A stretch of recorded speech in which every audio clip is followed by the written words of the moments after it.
Excel techno school, Guruvayanakere, Venur. Admission open now. ಅಧ್ಯಕ್ಷರೇ, ಇದು ಬಹುಶಃ ಇಡೀ ರಾಜ್ಯದಲ್ಲೇ ಸಮಸ್ಯೆ ಇರುವಂಥದ್ದು.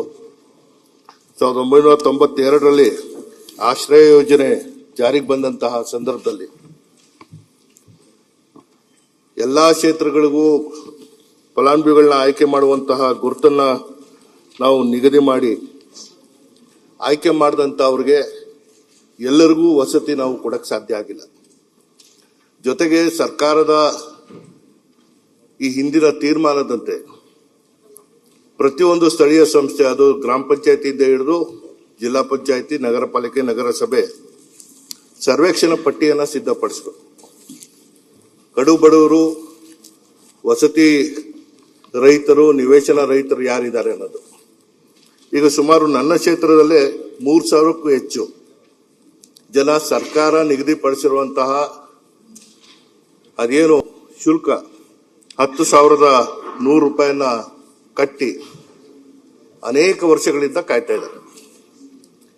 ಇದನ್ನ ತಿಳಿಪಡಿಸುವಂತದಕ್ಕೆ ಅನೇಕ ಸಂದರ್ಭಗಳಲ್ಲಿ ಸುಮಾರು ಪ್ರತಿ ವರ್ಷ ಜಮೀನನ್ನ ಗುರುತಿಸಿ ಜಮೀನ್ ಖರೀದಿ ಮಾಡುವಂತದಕ್ಕೆ ರಾಜೀವ್ ಗಾಂಧಿ ವಸತಿ ನಿಗಮದಿಂದ ಮತ್ತು ಸರ್ಕಾರದಿಂದ ಹಣ ಬಿಡುಗಡೆ ಆಗಬೇಕು. ಜಮೀನು ಒಂದ್ ಕಡೆ ಕೊಡಲ್ಲ, ಸರ್ಕಾರಿ ಜಮೀನು ಇವತ್ತು ಎಲ್ಲೂ ಇಲ್ಲ. ಆ ಕಾರಣಕ್ಕಾಗಿ ಏನಾದ್ರೂ ಒಂದು ಸ್ಪಷ್ಟವಾದಂತ ತೀರ್ಮಾನ ಸರ್ಕಾರ ಕೈಗೊಳ್ಳಬೇಕು. ಈ ವಸತಿಗಾಗಿ ಕಾಯ್ತಾ ಇರುವಂತಹ ಫಲಾನುಭವಿಗಳಿಗೆ ವಸತಿ ಕೊಡುವಂತದಕ್ಕೆ ಏನ್ ಕಾರ್ಯಕ್ರಮ ಕೊಡಬೇಕು. ವರ್ಷ ವರ್ಷ ನಮ್ಮಲ್ಲಿ ಬೇರೆ ಬೇರೆ ಕಾರ್ಯಕ್ರಮಗಳು ಬರುತ್ತೆ. ಕೇಂದ್ರ ಸರ್ಕಾರದ ಜೈವಾರಣ್ಯ ಬಂದಂತಹ ಸಂದರ್ಭದಲ್ಲಿ ರಾಜ್ಯ ಸುಮಾರು 16,000 ಮನೆಗಳನ್ನ ಬಳಕೆ ಮಾಡಿಕೊಳ್ಳೋಕ್ಕೂ ಸಾಧ್ಯ ಆಗಿಲ್ಲ. ಯಾಕೆ ಸಾಧ್ಯ ಆಗಿಲ್ಲ ಅನ್ನೋದು ಸರ್ಕಾರ ತಿಳಿಸಬೇಕಾಗುತ್ತೆ. ಎಲ್ಲಿ ಬೇಡಿಕೆ ಇದೆ ಅಲ್ಲಿ ನಾವು ಮನೆಗಳನ್ನ ಕಟ್ಕೊಡೋಕೆ ಸಾಧ್ಯ ಆಗ್ತದೆ.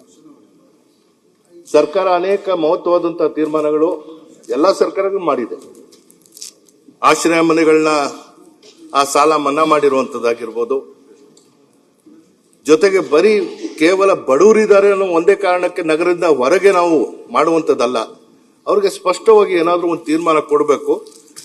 ಈ ವಿಚಾರದಲ್ಲಿ ಒಂದು ಬಹಳ ಮಹತ್ವದಂತಿರುವಂತದ್ದು, ಜಮೀನು ನಾವು ಗುರುತಿಸಿದಂತಹ ಸಂದರ್ಭದಲ್ಲಿ ಹಿಂದಿನ ಸರ್ಕಾರ ಅದು ತಾರತಮ್ಯ ಮಾಡುವಂತಹ ಸಂದರ್ಭದಲ್ಲಿ ನನ್ನ ಕ್ಷೇತ್ರ ವ್ಯಾಪ್ತಿನಲ್ಲಿರುವಂತದ್ದನ್ನ ಬೇರೆ ಕ್ಷೇತ್ರಕ್ಕೆ ವರ್ಗಾಯಿಸ್ತಾರೆ.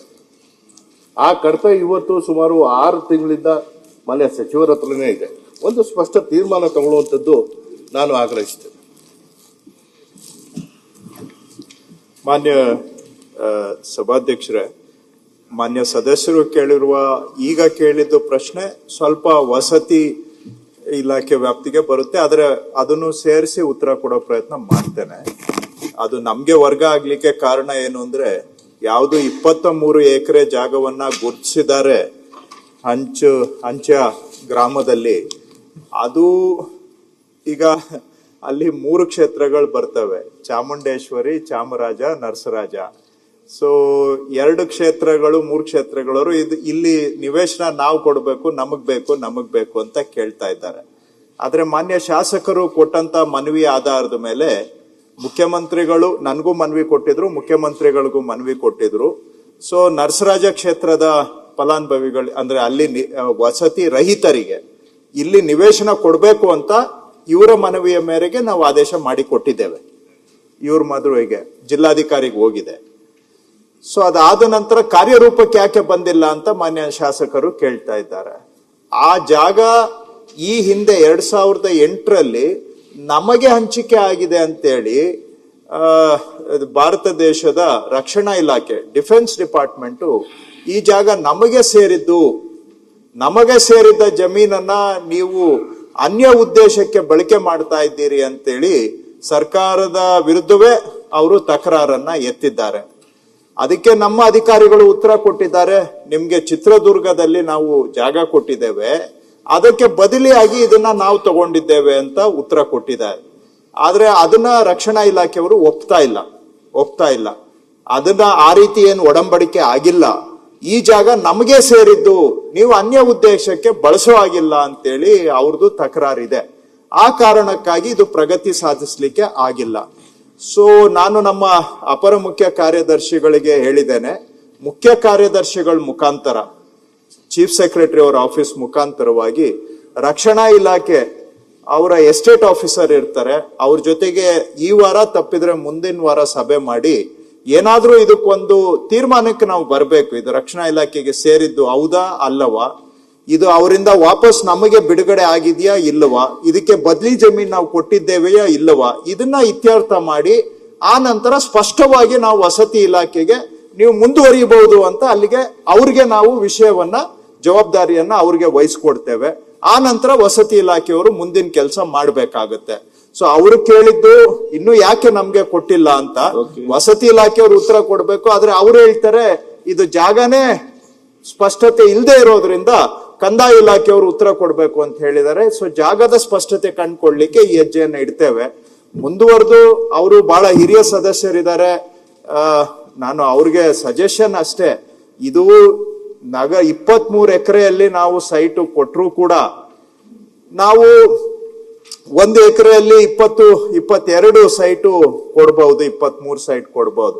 ನೀವು ಟೌನ್ ಪ್ಲಾನಿಂಗ್ ನಾರ್ಮ್ಸ್ ಪ್ರಕಾರ ಹೋದ್ರೆ 22, 23 ಅಷ್ಟೇ ಕೊಡ್ಲಿಕ್ಕೆ ಆಗೋದು. ಸೊ ಎಷ್ಟು ಸೈಟ್ ಆಗುತ್ತೆ 23 ಎಕರೆಯಲ್ಲಿ? ಅಮ್ಮಮ್ಮ ಅಂತ ಹೇಳಿದ್ರೆ ಒಂದು 800-900 ಆಗುತ್ತೆ. ಅದ್ರ ಬದಲಿಗೆ ಬೆಂಗಳೂರಲ್ಲಿ ನಮ್ಮ ಜಮೀರಣ್ಣ ಅವ್ರು ಇದ್ದಾರೆ, ನಾವು ಎಲ್ಲ ಮುಖ್ಯಮಂತ್ರಿಗಳ ಬಹುಮಹಡಿ ಯೋಜನೆ ಅಂತ ವರ್ಟಿಕಲ್ ಆಗಿ ಕಟ್ತಾ ಇದ್ದೇವೆ. ಆ 22 ಬದಲಿಗೆ 1 ಎಕರೆಯಲ್ಲಿ 200ವರೆಗೂ ಕಟ್ಬೋದು. ಈಗ ಕಟ್ತಾ ಇದ್ದಾರೆ, ಅದು ನಮ್ಮ ಕ್ಷೇತ್ರದಲ್ಲೂ ಕಟ್ತಾ ಇದ್ದಾರೆ, ಜನಗಳಿಗೆ ನಾವು ಹಂಚಿಕೆ ಮಾಡ್ತಾ ಇದ್ದೇವೆ. ಸೊ ಸಜೆಷನ್ ಅಷ್ಟೇ, ಅದು ನೀವು ಅವ್ರಿಗೆ ಬಿಟ್ಟಿದ್ದು. ಆ ರೀತಿ ಬಹುಮಾಡಿ ಕಟ್ಟಿಬಿಟ್ರೆ ಚಾಮರಾಜಾಗೂ ಕೊಡ್ಬೋದು, ನರಸರಾಜಾಗೂ ಕೊಡ್ಬೋದು, ಚಾಮುಂಡೇಶ್ವರಿಯಲ್ಲಿ ಯಾರು ಅರ್ಜಿ ಹಾಕ್ತಾರೆ ಎಲ್ಲಾರ್ಗೂ ಕೊಡ್ಬೋದು, 2-3 ಸಾವಿರ ಮನೆ ಕಟ್ಟಬಹುದು. ಆವಾಗ ನಿಜವಾಗಿ ಲ್ಯಾಂಡ್ ಅನ್ನ ಯುಟಿಲೈಸ್ ಮಾಡ್ಕೊಂಡಂಗ ಆಗತ್ತೆ. ಇಲ್ಲ ಸೈಟ್ ಕೊಡಕ್ ಹೋದ್ರೆ ನಿಮಗೂ ಬೇಕು, ನನಗೂ ಬೇಕು, ನನ್ನ ಮಕ್ಕಳಿಗೂ ಬೇಕು, ನನ್ನ ಮೊಮ್ಮಕ್ಕಳಿಗೂ ಬೇಕು, ಎಲ್ಲ ನಮ್ಮಂತವ್ರಿಗೆ ಹೋಗ್ಬಿಡ್ತದೆ.